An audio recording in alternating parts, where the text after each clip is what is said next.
जय हिंद दोस्तों, रक्षी गन्ना के चैनल में आपका स्वागत है। दोस्तों, आज के इस वीडियो में मैं आपको कुछ महत्वपूर्ण जानकारियां दूंगा और ये सारी जानकारियां आपके वेलफेयर से जुड़ी हुई हैं, इसलिए इस वीडियो को आप शुरू से लेकर आखिरी तक देखेगा। वीडियो में आगे बढ़ने से पहले एक छोटी सी अपील कर रहा हूं, अगर आप पहली बार मेरा चैनल देख रहे हैं या फिर ये वीडियो देख रहे हैं तो आप मेरा चैनल सब्सक्राइब भी कर सकते हैं, जिसका नाम है रक्षित खन्ना, क्योंकि ऐसी जानकारियां, सही जानकारियां आपको मिलती रहती है इस चैनल के माध्यम से।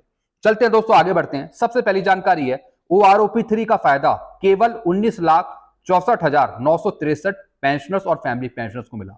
जी हाँ दोस्तों, लोकसभा में रक्षा राज्य मंत्री जी से सवाल पूछा गया।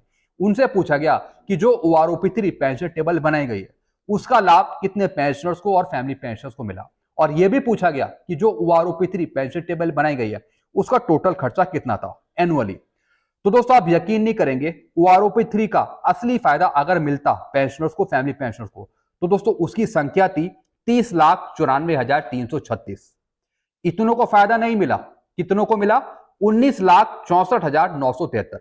यानी 30 लाख में से सिर्फ 19 लाख पेंशनर्स को OROP3 का फायदा मिला। बाकी 11,29,363 pensioners, family pensioners, PMR, JCOs, इनको फायदा नहीं मिला OROP3 का।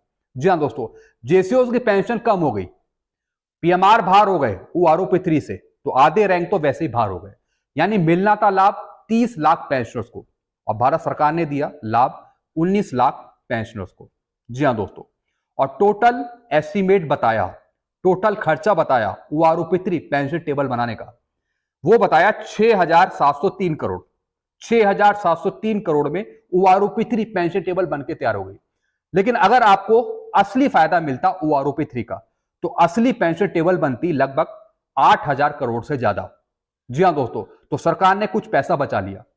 असली OROP3 पेंशन टेबल आपको मिलती जिसमें कि सारे रैंक मौजूद होते, असली फायदा अगर देना होता तो दोस्तों इसका टोटल खर्चा था 8,500 करोड़ से ज्यादा।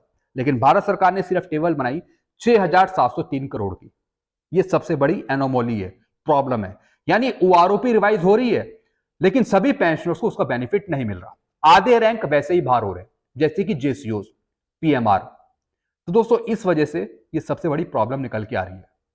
चलते अगली जानकारी की तरफ। 7 अगस्त 2003 से 31 दिसंबर 2005 के बीच रिटायर हुए पेंशनर्स के लिए ACP लेने का फॉर्म जारी किया गया। फॉर्म भरें और रिकॉर्ड को भेजें। ACP में 2 फाइनेंशियल अपग्रेडेशन मिलते हैं, नायक का और हवलदार का, 10 और 20 साल सर्विस के बाद। जी हाँ दोस्तों, एक फॉर्म मेरे पास है और यह है ACP लेने का। यह फॉर्म भरकर आप अपने रिकॉर्ड को दे सकते हैं। इसमें आप अपनी रैंक, डेट ऑफ रिटायरमेंट, कब आप एनरोल हुए, सब कुछ आपको इस फॉर्म में भरना है और रिकॉर्ड को दे देना है। इसके बेस पर आपको ACP मिलेगी, नायक की और हवलदार की। जो सिपाही 7 अगस्त 2003 से 31/12/2005 के बीच में आए, या फिर जो नायक 7 अगस्त 2003 से 31/12/2005 के बीच में आए हैं, उनको मिलेगा इसका फायदा। जी हाँ दोस्तों, अगर कोई सिपाही है जिनकी सर्विस 10 साल से ज्यादा है तो उनको ACP नायक की पेंशन। अगर कोई सिपाही है, नायक है, अगर उनकी सर्विस 20 साल से ज्यादा है तो फिर उनको ACP हवलदार की पेंशन। यानी 7 अगस्त 2003 से 31/12/2005 के जो बीच में आए हैं उनको ही इसका फायदा मिलेगा ACP का। तो दोस्तों ये फॉर्म आप मेरे से ले सकते हैं और आप अपने रिकॉर्ड को दे सकते हैं। इसके बेस पर आपको ACP दी जाएगी। अब दोस्तों ऐसी मेरे पास एक और फॉर्म है और ये है MSCP का, और ये उन पेंशनर्स के लिए जो 2006 के बाद आए। जी हाँ दोस्तों, अगर कोई सिपाही है जिनकी सर्विस 8 साल से ज्यादा है एक ही रैंक में, तो फिर उनको नायक की पेंशन। अगर कोई सिपाही है, नायक है, 16 साल से ज्यादा सर्विस है, तो फिर उनको MSCP हवलदार की पेंशन। ऐसे अगर कोई सिपाही है, नायक है, हवलदार है, 24 साल से ज्यादा की सर्विस है, तो फिर उनको MSCP नायब सूबेदार की पेंशन है। तो दोस्तों बिल्कुल सेम फॉर्म है MSCP का भी, ये भरकर आप अपने रिकॉर्ड को देंगे, उसके बेस पर आपको MSCP दी जाएगी। तो दोस्तों ये भी फॉर्म आप मेरे से ले सकते हैं, यानी ACP का भी और MSCP का भी। चलते हैं दोस्तों अगली जानकारी की तरफ। एक मैसेज सोशल मीडिया पे वायरल हो रहा है काफी पहले से, जिसमें बताया जा रहा है कि DOPT के पत्र संख्या 4 जून 2024 के अनुसार पेंशनर्स अपने रिकॉर्ड या फिर PCDA या फिर बैंक से पेंशन पर होने वाली कम्यूटेशन की कटौती बंद करा सकते हैं। क्या ये सच है? दोस्तों एक लेटर जारी करा था DOPT ने, और ये जारी किया था 4 जून 2024 को। ये पूरा लेटर है, एक ऑफिस मेमोरेंडम है।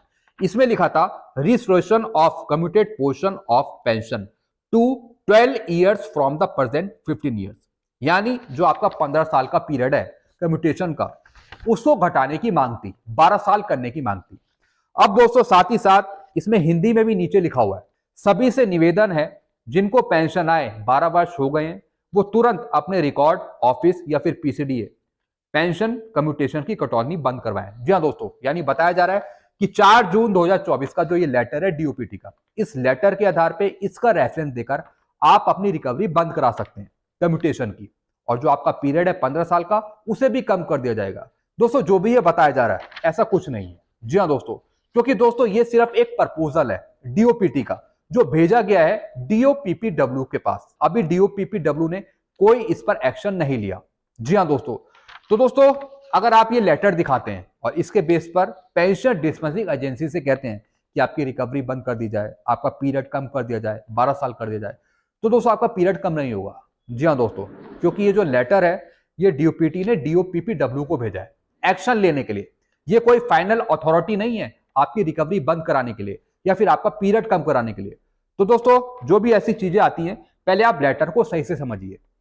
नीचे दोस्तों कॉपी 2 भी कर रखा है और ये कर रखा है डीओपीपीडब्ल्यू को, department of pension and pension welfare को, ताकि वो इस पर एक्शन ले।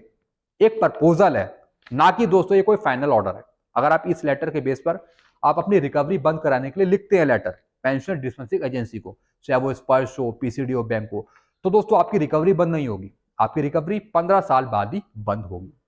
ये मैंने आपको समझाया ताकि आपका कंफ्यूजन दूर हो और जो भी डाउट उठ रहे हैं आपके मन से वो सारी चीजें दूर हो सके।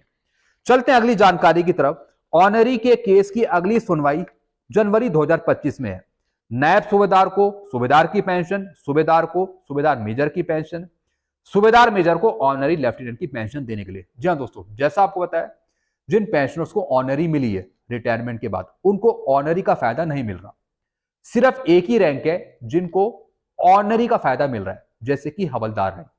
आफ्टर रिटायरमेंट उनको ऑनरी मिली और उनको फायदा मिल रहा है सिर्फ ऑनरी नायब सूबेदार का। हालांकि अभी भी उनको रेगुलर नायब सूबेदार की पेंशन नहीं दी जा रही, बल्कि मिलनी चाहिए नायब सूबेदार की। ऐसी दोस्तों नायब सूबेदार रैंक, ऐसी दोस्तों सूबेदार रैंक, सूबेदार मेजर रैंक, उनको ऑनरी मिली आफ्टर रिटायरमेंट, लेकिन नेक्स्ट रैंक का बेनिफिट नहीं मिल रहा पेंशन पे। तो दोस्तों नेक्स्ट रैंक की पेंशन का बेनिफिट मिले, तो इसका केस चल रहा है दोस्तों एएफटी में, जिसकी अगली सुनवाई है जनवरी 2025 में।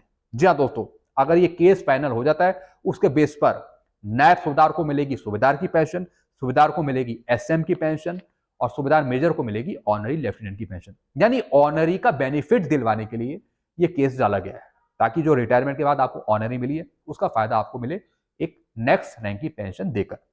चलते अगली जानकारी की तरफ। ऑनरी नायब सूबेदार लेवल 6 को क्लास पे नहीं मिलता, सिपाही नायक हवलदार को मिलता है। जी हाँ दोस्तों मैं बात कर रहा हूं क्लास पे अलाउंस की, क्लासिफिकेशन अलाउंस की, जो आपको दिया जाता है, जो पेंशन पे आपको उसका फायदा मिलता है। दोस्तों बार बार आपको उसका फायदा नहीं मिलता, जब आप रिटायर होते हो तभी आपको उसका फायदा मिलता है, सिर्फ एक बार। तो दोस्तों ऑनरी नायब सूबेदार जिनकी रैंक है, जिनका लेवल 6 है, उनको क्लास पे अलाउंस नहीं मिलता। सिपाही नायक हवलदार अप टू हवलदार रैंक तक क्लास पे अलाउंस का फायदा मिलता है। जी हाँ दोस्तों, ये आप अपने पीपीओ में चेक कर सकते हैं। चलते हैं अगली जानकारी की तरफ।